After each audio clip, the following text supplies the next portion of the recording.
الحمد لله نحمده ونستعينه ونستغفره ونؤمن به ونتوكل عليه ونعوذ بالله من شرور أنفسنا ومن سيئات أعمالنا من يهده الله فلا مضل له ومن يضلل فلا هادي له ونشهد أن لا إله إلا الله وحده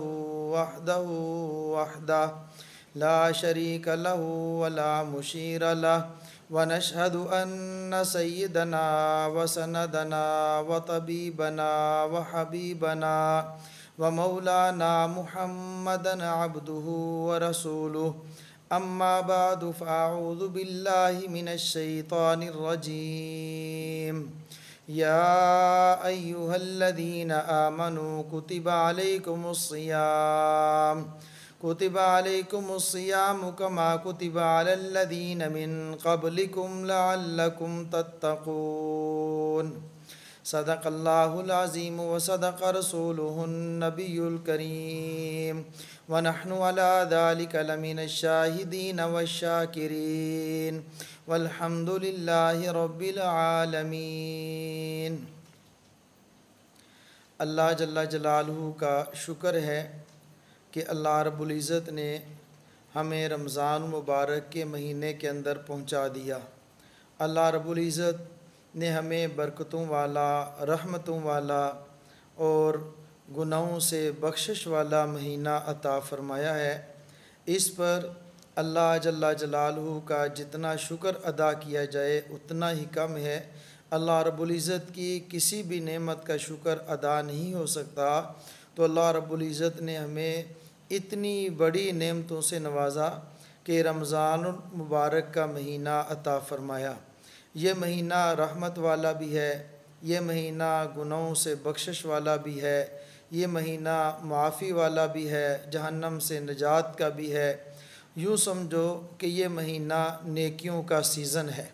اللہ رب العزت نے ہمیں محض اپنے فضل اور کرم کے ساتھ نیکیوں والا سیزن عطا فرمایا ہے، اور پھر اللہ رب العزت نے بہت پیارے انداز کے اندر ہم سب کو مخاطب ہو کے ارشاد فرمایا، یا ایھا الذین آمنو، اے ایمان والو، اے ایمان کا دعویٰ کرنے والو۔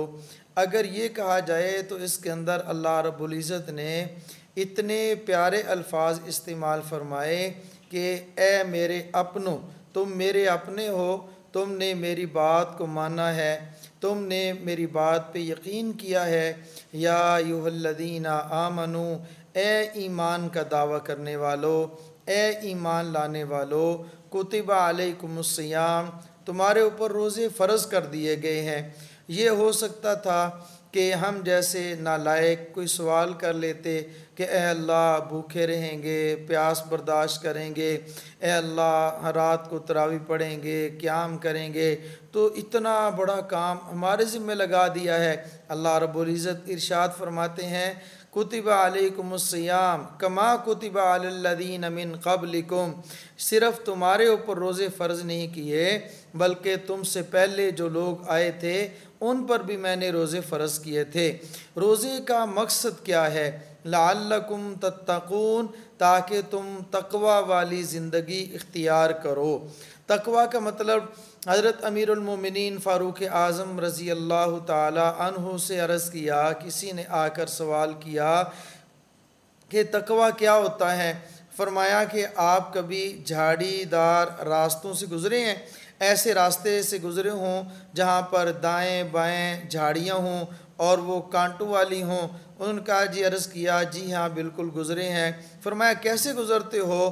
تو انہوں نے کہا کہ ہم اپنے کپڑوں کو سمیٹ کر، اپنے آپ کو سنبھال کر گزر جاتے ہیں تاکہ کانٹوں سے بچ جائیں، جھاڑیوں سے بچ جائیں، درختوں سے بچ جائیں، تکلیف نہ ہو۔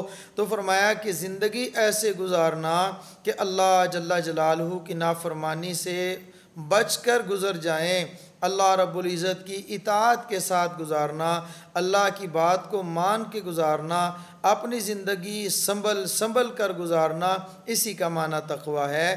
آدمی گناہوں سے بچ جائے، اور وہ گناہ جو رمضان مبارک کے علاوہ، ویسے تو اللہ کی نافرمانی رمضان کے علاوہ بھی نہیں کی جا سکتی، لیکن رمضان میں تو بالکل سوچا بھی نہیں جا سکتا کہ آدمی اللہ رب العزت کی نافرمانی کرے۔ لعلکم تتقون، تاکہ تقوی اختیار کر لو، تاکہ متقی بن جاؤ۔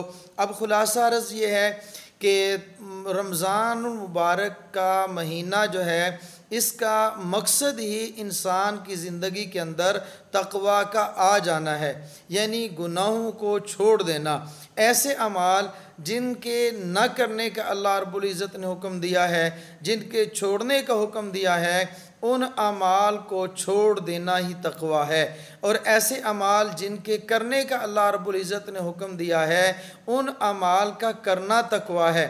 اب دیکھیے بہت ساری چیزیں ایسی ہیں جو رمضان کے علاوہ حلال ہیں، جیسے کھانا ہے، پینا ہے، اپنا گھر کے اندر جانا ہے، بیٹھنا ہے، تو اور چیزیں، پھل کھانا، شربت پینا، پانی پینا، یہ حلال چیزیں تھیں، لیکن جیسے ہی رمضان کا مہینہ شروع ہوتا ہے تو اس کے کچھ اوقات ہیں، صبح سحری سے لے کر شام افطاری کے وقت تک، غروب آفتاب تک، ان اوقات میں یعنی وہ چیزیں جو حلال تھیں ان کو بھی چھوڑ دینا ہے، اس کا نام روزہ ہوگا۔ تو ظاہر ہے وہ چیزیں جو رمضان کے علاوہ حلال نہیں بلکہ حرام تھیں، ان کا رمضان مبارک کے اندر چھوڑنا کتنا ضروری ہوگا۔ میں اپنے دوستوں اور بھائیوں سے گزارش کرتا ہوں کہ دیکھیے ہم لوگ کیا کرتے ہیں، بعض اوقات رمضان کا مہینہ آ جاتا ہے، لیکن وقت گزارنے کے لیے کبھی ٹی وی کے سامنے بیٹھ گئے، ڈرامے دیکھ لیے، 2-4 فلمیں دیکھ لیں۔ اب وہ فلم جو پہلی حرام تھی، جس کا دیکھنا حرام تھا، جن ڈراموں کا پہلے دیکھنا حرام تھا، تو روزے کی حالت میں تو دیکھنا بدرجہ اولا حرام ہے۔ ظاہر ہے جس حلال کو ہم نے چھوڑ دیا ہے تو اب حرام کو تو بدرجہ اولا چھوڑنا ہوگا۔ تو میرے محترم دوستو اور میرے بھائیو، اللہ رب العزت نے یہ رمضان کا مہینہ دیا ہے، تو یہ رمضان کا مہینہ نیکیوں کا مہینہ ہے۔ اس کے اندر ہم اللہ رب العزت کا شکر ادا کریں کہ اللہ رب العزت نے ہمیں صحت عطا فرمائی ہے، بیماری سے اللہ رب العزت نے ہماری حفاظت فرمائی ہے۔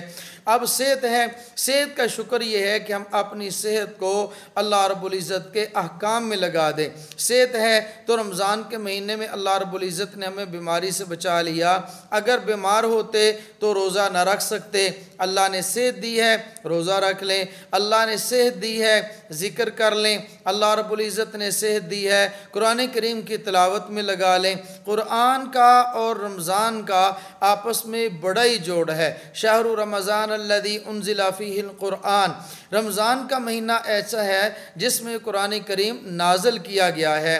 تو ظاہر ہے رمضان کا اور اس کا قرآن کا بہت جوڑ ہے۔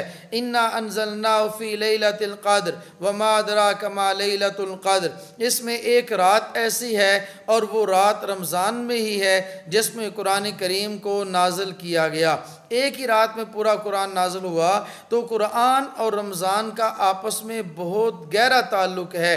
ویسے تو نبی کریم صلی اللہ تعالیٰ علیہ وسلم نے ارشاد فرمایا، جس کا مفہوم یہ ہے، فرمایا ایک لفظ پڑھتے ہو تو اللہ رب العزت اس پر نیکیاں عطا فرمائیں گے، ایک حرف پڑھیں اس پر 10 نیکیاں ملیں گے، اور فرمایا وضاحت کے ساتھ الف لام میم، یہ ایک لفظ ہے اور یہ ایک حرف نہیں بلکہ 3 حرف ہیں۔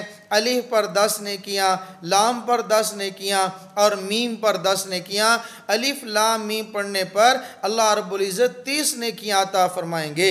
اور رمضان مبارک کے اندر تو نبی کریم صلی اللہ تعالیٰ علیہ وسلم نے ارشاد فرمایا، جس کا مفہوم یہ ہے کہ اگر ایک نیکی کی جائے غیر رمضان میں، جس کا اجر اللہ رب العزت 10 گنا عطا فرماتے ہیں، تو رمضان میں ایک نیکی کا اجر کم از کم 70 گنا ہو جاتا ہے۔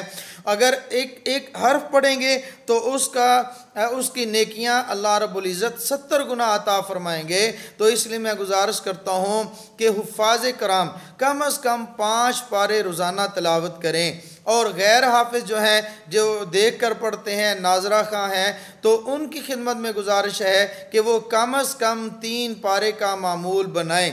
3 پارے اللہ رب العزت توفیق عطا فرمائے تو یہ کچھ بہت زیادہ نہیں ہے۔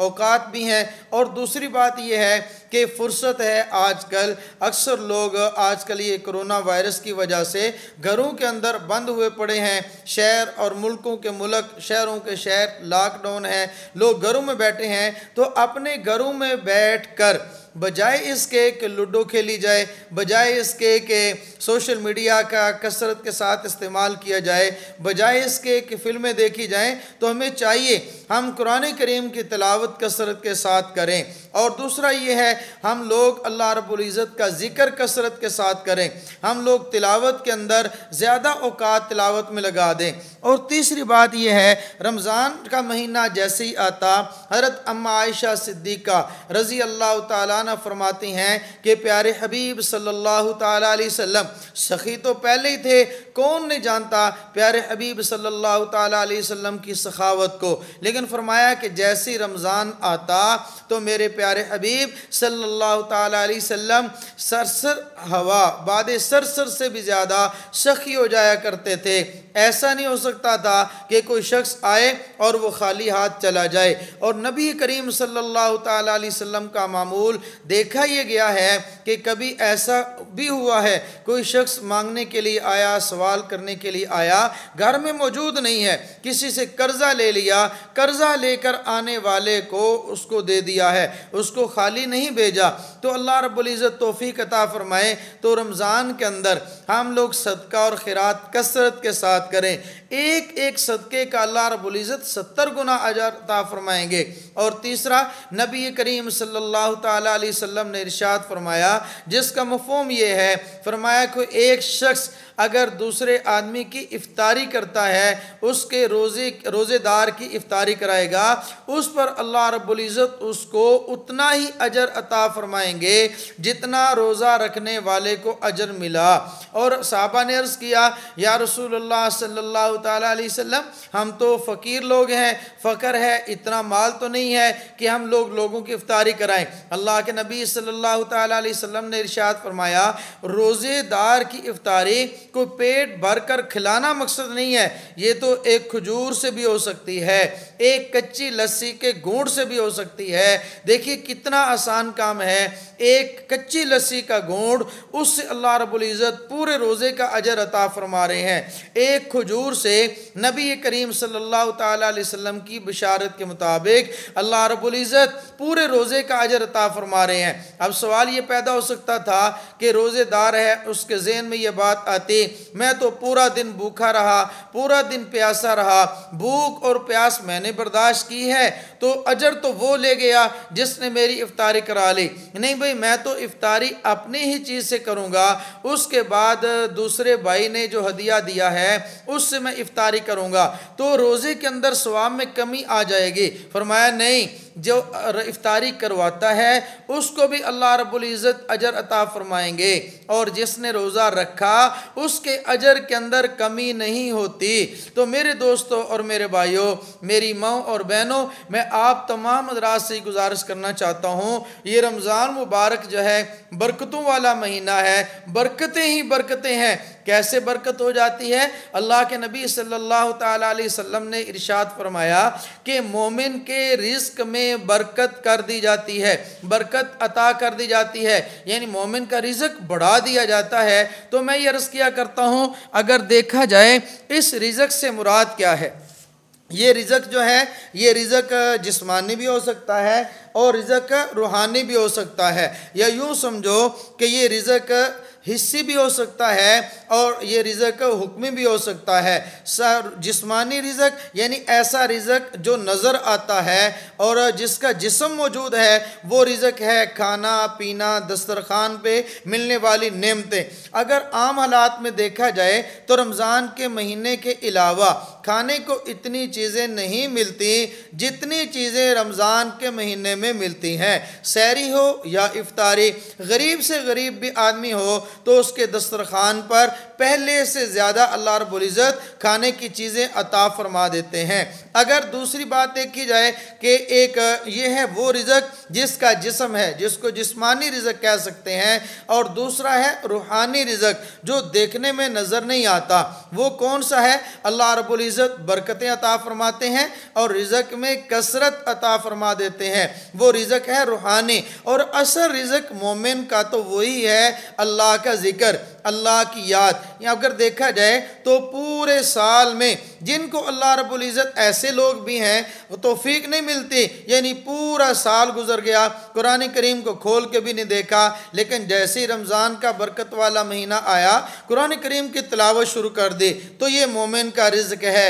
بہت سارے لوگ ہیں پورا سال مسجد میں نہیں جاتے، رمضان کے مہینے میں مسجد میں جانا شروع ہو جاتے ہیں، پورا سال سنتیں ادا نہیں کرتے، نماز نہیں پڑھتے، تو جیسے رمضان کا مہینہ آتا ہے نماز 5 وقت کی پڑھنا شروع کر دیتے ہیں، اور پورا سال وہ لوگ تسبیح اللہ کا ذکر نہیں کرتے، لیکن جیسے ہی رمضان کا مہینہ آتا ہے ہاتھ میں تسبیح آ جاتی ہے اور اللہ کی یاد کثرت کے ساتھ کرنا شروع کر دیتے ہیں، تو یہ بھی اللہ کی طرف سے رزق میں کثرت ہو جاتی ہے، برکت ہو جاتی ہے، بڑھا دیا جاتا ہے۔ رزق ایمان والوں کا بڑھ گیا، یعنی جو اللہ کی یاد، جو اللہ کا ذکر غیر رمضان میں نہیں ہوتا تھا وہ رمضان مبارک میں ہو رہا ہے، تلاوت کی صورت میں ہو رہا ہے، ذکر کی صورت میں ہو رہا ہے، تراویح کی صورت میں ہو رہا ہے، استغفار کی صورت میں ہو رہا ہے، اور کئی صورتیں ایسی ہیں جس میں آدمی نیکیاں زیادہ کرتا ہے رمضان مبارک کے مہینے کے اندر۔ تو یہ رمضان کا مہینہ ہے، اس کے اندر ہمیں کثرت کے ساتھ اللہ کو یاد کریں، کثرت کے ساتھ تلاوت کریں، کثرت کے ساتھ صدقہ کریں اور افطاری بھی کرائیں۔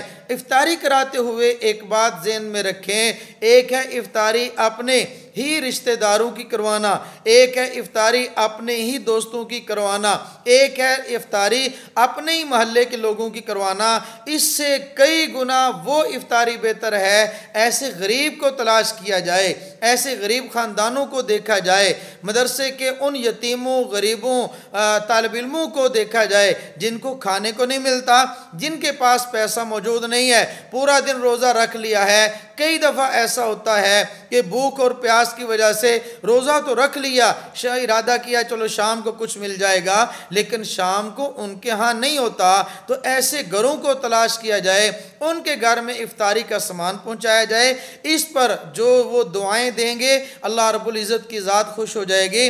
تو یہ ہے۔ اور تیسری بات میں عرض کرتا ہوں کہ تراویح کا اہتمام کیا جائے۔ کئی لوگ پوچھتے ہیں کہ تراویح کے بغیر روزہ نہیں ہوتا۔ میرے بھائی روزہ تو ہو جاتا ہے لیکن روزہ کامل نہیں ہوتا، اور رمضان میں جو تراویح کا اجر اور ثواب ملنا تھا اس سے آدمی محروم ہو جاتا ہے۔ کوشش کریں تراویح کا اہتمام فرمائیں، تہجد کا اہتمام فرمائیں، نوافل کا اہتمام فرمائیں، اور صلاۃ التسبیح کا اہتمام فرمائیں۔ صلاۃ التسبیح یعنی ایسی ایک نماز ہے اللہ کے نبی صلی اللہ علیہ وسلم نے اس امت کو تحفے کے طور پر دی ہے۔ 4 رکعتیں ہیں، صلاۃ التسبیح ہے۔ اس کا طریقہ انشاءاللہ مستقل کسی کلم میں آپ رات کی خدمت میں عرض کر دیا جائے گا۔